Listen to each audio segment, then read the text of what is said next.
Welcome, guys, to another short video today. So, today we're going to be running over the first three things you need to say when you call 911, and the three things that you definitely need to know whenever you call. Three basic things, but a lot of people get hung up on it or don't know it or are just in so much of a panic they can't get it out. So, we're going to go over that today and just kind of let you know these are the basics, right?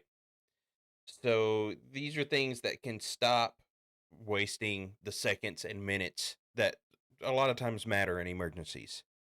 So the first thing, and I've said it on almost every video, every podcast, what have you, location. You've heard in business terms, location, location, location. It's true with 911 as well. Because while technology has come a long way and we can most of the time see your location up on the map, it doesn't happen all the time. Sometimes if you're calling from a disconnected cell phone, which can still call 911, or if you're um, not getting the best signal in the world or it doesn't go to phase two location, it'll bounce you around the map. So we don't know where you're really calling from. Also, there's situations where you may have to call for an agency in another town, or you're calling the main line, which doesn't have GPS functionality, and you're somewhere else. So you have to know the location that the emergency is occurring. So, number one is always location. There's different ways you can get around that. Google Maps is not always the best, but sometimes can help you out if you're in a situation like that where, say, you're on vacation or you don't know exactly where you are. It can help, but it's also not always the most accurate. I know for county roads around my agency's area, instead of the actual county road numbers on Google Maps, it says like Northeast 9, and it's really County Road 3245 or whatever the case is in our area. So just keep that in mind. Your Google Maps is not always the most accurate when you're trying to get a location. Things that you can do to help a dispatcher find your location. When you're traveling, always know what road number you're on. So if you're on a main interstate, definitely know what main interstate you're on.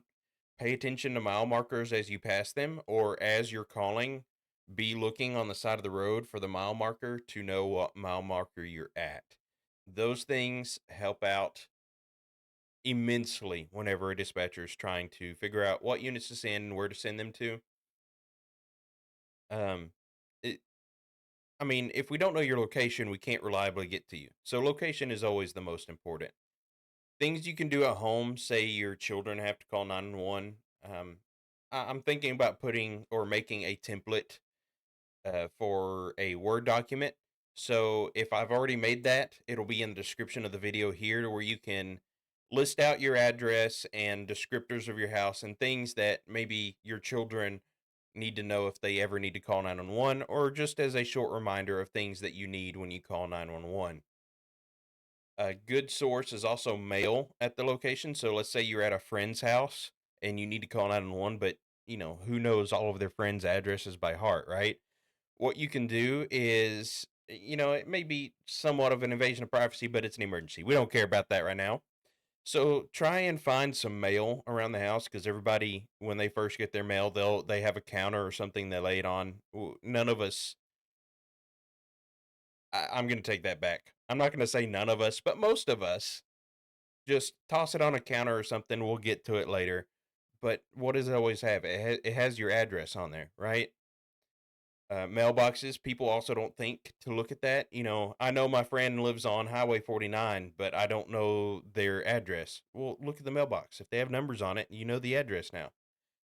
Just simple things to try and get your mind to click in an emergency situation as to what to look for and how to get their address if you don't know what it is. So that's cases where you're at like a residence or a house. A big thing most agencies will have is landmark indicators in their lists. So let's say you're driving through a town that you don't know, but it's a fairly small town. They only have one Walmart, and it you see an accident happen in front of Walmart. Tell the dispatcher you're in front of Walmart. They should have a landmark or know where that is in their jurisdiction, right? Larger jurisdictions, it can be a little more difficult, I would say, especially if you get someone that's on a learning curve or they only deal with one district out of that whole district. Um, but landmarks always help. So even if you're in a situation where you're really stuck, you don't know the road you're on or anything like that, pick a landmark, look out to the side and see if you see a business and give the dispatcher the name of that business. That also is just an immense help. And when you tell them, "Hey, I'm in front of Williams Chicken," tell them, "I'm in the middle of the road in front of Williams Chicken," or I'm in the road in between Williams Chicken and Popeyes is across the street. I know, chicken places, they always compete, right? So just small things that you can try and click your brain into whenever an emergency situation happens. Location is always paramount. There's ways you can find it even if you don't know it. But just try and get in a habit of having that situational awareness and knowing where you're at, what road you're on, and how to get that address when you need it. The second thing that you always need whenever you're calling 911 is what you need. Self explanatory, right? When you get in an emergency situation, sometimes you don't always know what you need. Location, we always have to be able to send people, right? The emergency type, we can still send people if we don't know that, because when in doubt, we'll send everybody.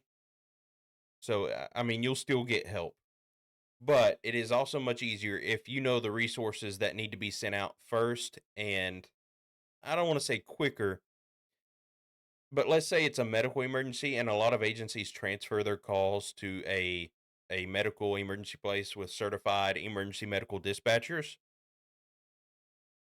When we know that, we immediately transfer to EMS, right? So we know that you have a medical emergency, you need to talk to an ambulance, to the ambulance service. But knowing your emergency type can help us get the correct people to you faster. Is it going to be 30 seconds faster? Yeah, but 30 seconds can mean a lot sometimes. So always know your emergency type. And if you don't know that, give a real quick description of what's going on. And when I say real quick, I mean real quick. A lot of times people will call 911 and I'm not at work. I'm not taking a 911 call right now, so I can be a little more blunt, a little more rude than I normally would be on a 911 call. But someone will call 911 and you'll get the location. Okay, do you need police, fire, or medical? And the next words are the words that every dispatcher fears. Not feels, fears. Well, last month we started doing this and that. I don't need to know last month. Okay. This is me being blunt. I would never say this on 911. I might cut you off and say, "Hey, what's going on right now?" But that's what we need to know. We need to know what is making you call 911 right this second. Is someone fighting? Did someone pass out? Was there a car wreck? Eh, We don't need to know last month. We need to know right now.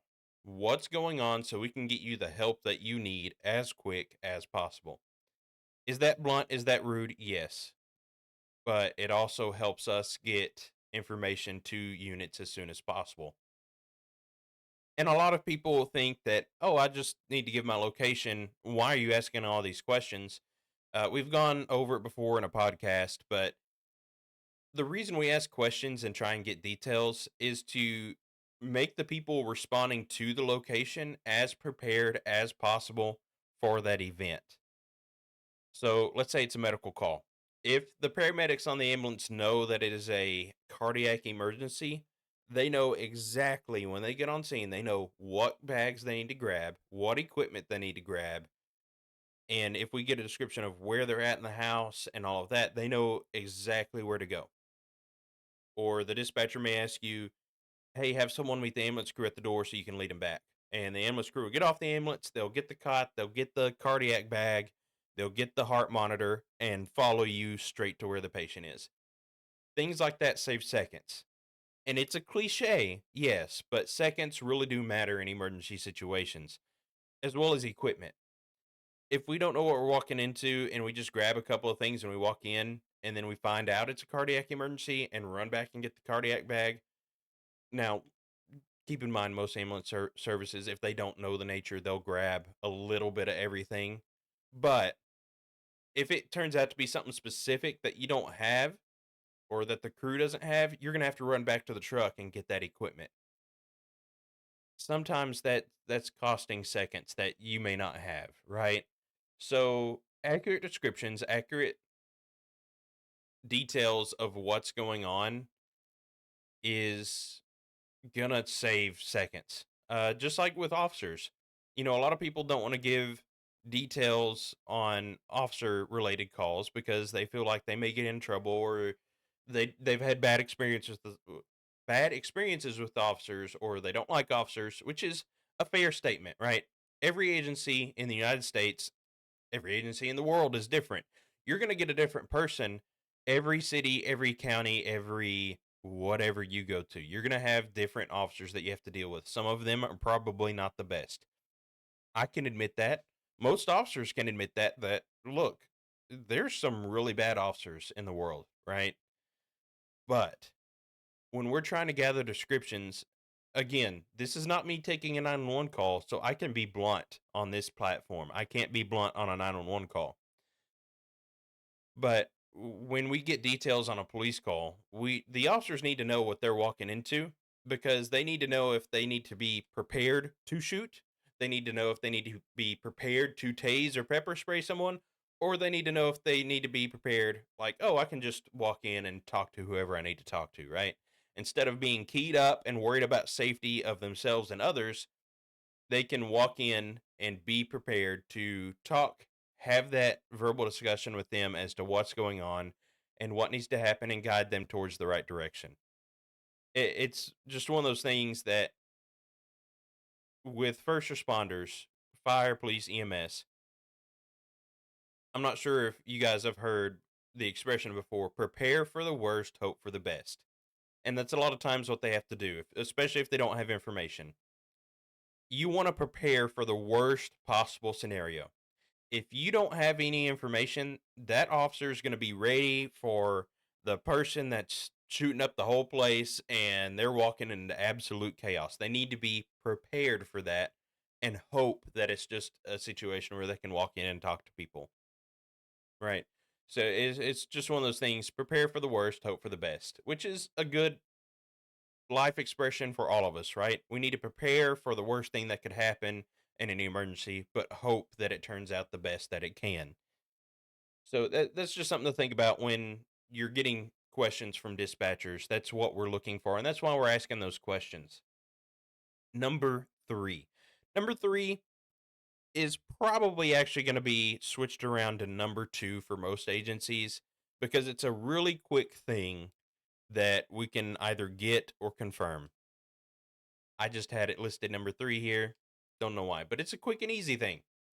Your phone number, the number you're calling from, or alternatively, or also a way we can reach back to you. So, of course, disconnected cell phones are going to call 911 if you really need them to. They will work in that capacity. Worst case scenario at that point, and this is why location is always number one, you get the location and they disconnect. Now, you don't have any details, but at least you have a location.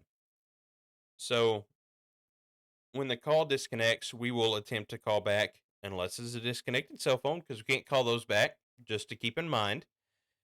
But we try and get a phone number real quick, or at least confirm it with our software and what's showing as your number.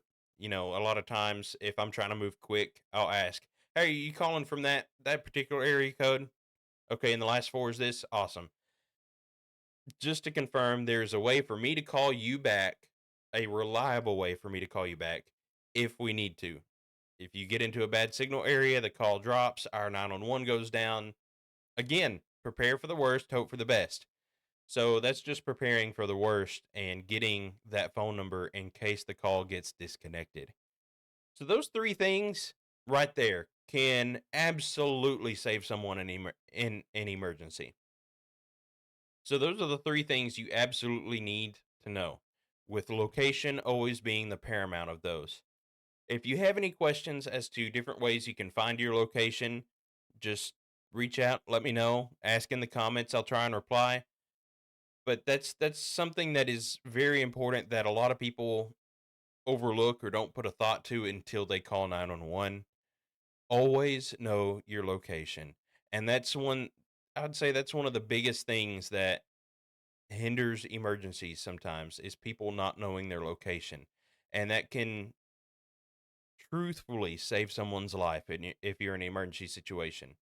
Like I said, with a lot of landmarks, your dispatchers are going to know those landmarks and where they are. Same can be said with events. We had a podcast over large events and security or police at those events.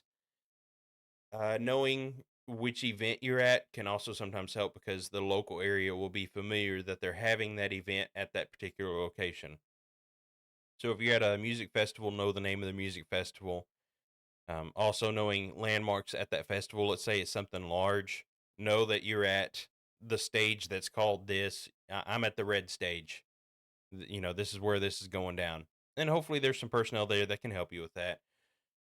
But just some situational awareness and knowing where you are, it there's no I don't want to say there's no priority above it, but that is the number one thing you need to know when you're calling 911. I hope these short videos help you. Again, this one's running right at 16 minutes, 16, 17 minutes. Again, I just hope these short videos help you. I'll have a lot more coming soon. If you have any questions or you want to see a short video on something else, just throw it down in the comments and I'll get back to you. But I appreciate y'all tuning in and hopefully this helps someone. See you later.